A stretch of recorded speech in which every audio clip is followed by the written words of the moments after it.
Welcome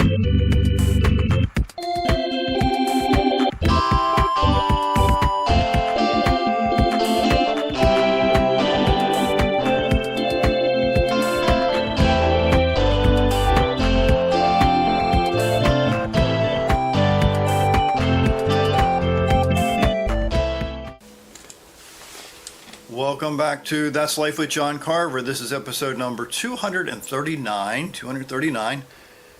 I'm calling this episode Filters Bad and Good. Now, what's a filter? The dictionary definition of a filter is a porous device for removing impurities or solid particles from a liquid or gas passed through it. A filter. I'm sure you've used filters, or maybe another word is colander. Have you ever fixed spaghetti and you put the spaghetti in the colander and drain the water from the spaghetti? Or maybe you're the type who has coffee and you use a filter to make your coffee, or a tea bag is another form of a filter.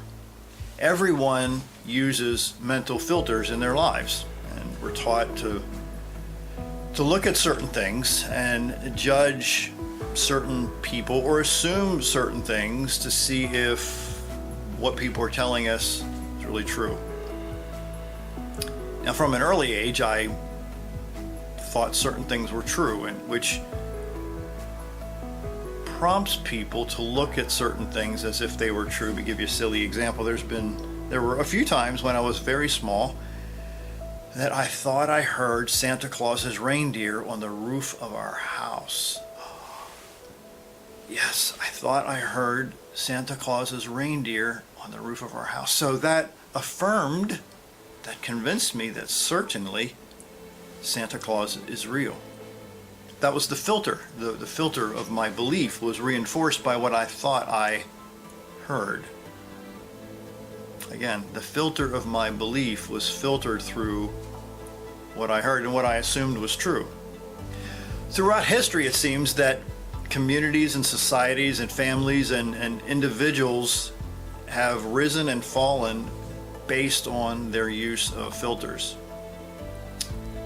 History books have been filtered through for hundreds of years, if not thousands of years, and information has been reworded, taken out, edited, changed, deleted as a result of the people in power that want to manipulate the information that you and I have access to. Let me give you an old story, share an old story. It's in the Bible, and a gentleman by the name of Eugene Peterson paraphrased this story. Let me share his paraphrase of this story, which will illustrate to you filters and how good and or bad they could be. The story is, quote, again, it's paraphrased by Eugene Peterson. Jesus answered by telling a story. There was once a man traveling from Jerusalem to Jericho. It's in the Mideast, in Israel. On the way, he was attacked by robbers. They took his clothes and beat him up and went off, leaving him half dead. Luckily, a priest was on his way down to the same road, but when he saw this guy, he angled across the road to the other side. Then another religious man called a Levite showed up, and he also avoided the injured man. Now a Samaritan, the story says, traveling the same road came up to him. Now, just for context, this writing was addressed to the Jewish culture of the time, which had no relations with the Samaritans, because the Samaritans practiced a different religion and they didn't like the Jewish people, and the Jewish people didn't like them because they didn't believe the same way. Sounds kind of like society these days. But anyway, the Samaritan traveled down the road and came upon him, and when he saw the man's condition, his heart went out to him, and he gave him first aid and disinfecting and bandaging his wounds. Then he lifted him up on his donkey and led him to an inn, a motel in quotes of that time, and made him comfortable. In the morning, he took 2 silver coins and gave it to the innkeeper, saying, "Take good care of him. If it costs any more, put it on my bill. I'll pay you on my way back." So the story ends. What do you think? Which of the 3 became a neighbor to the man attacked by robbers. The one who treated him kindly, the religious scholar explained. Jesus said, "Go and do the same." So in the context of the story, the man who was from this town of Samaria was looked down upon or disliked by the, quote, religious people because, like I said moments ago, they practiced a different religion.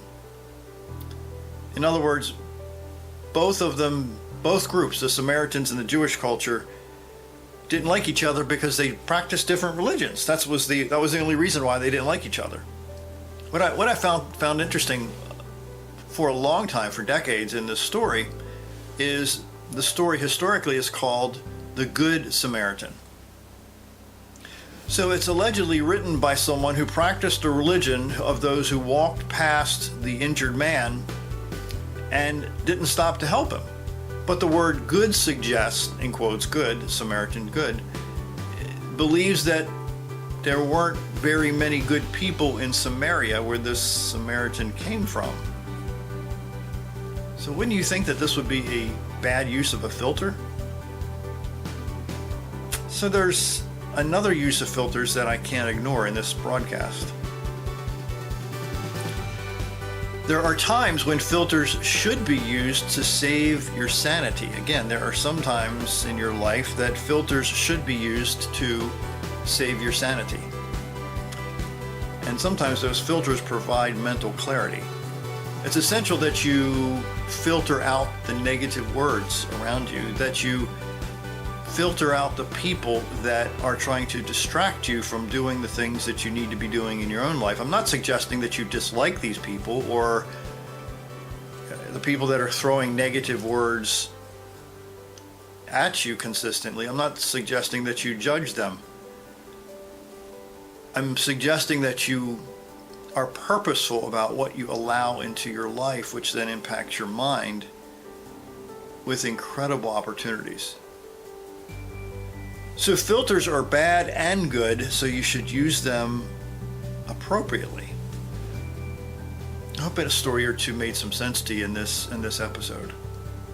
My name is John Carver. Thanks for watching.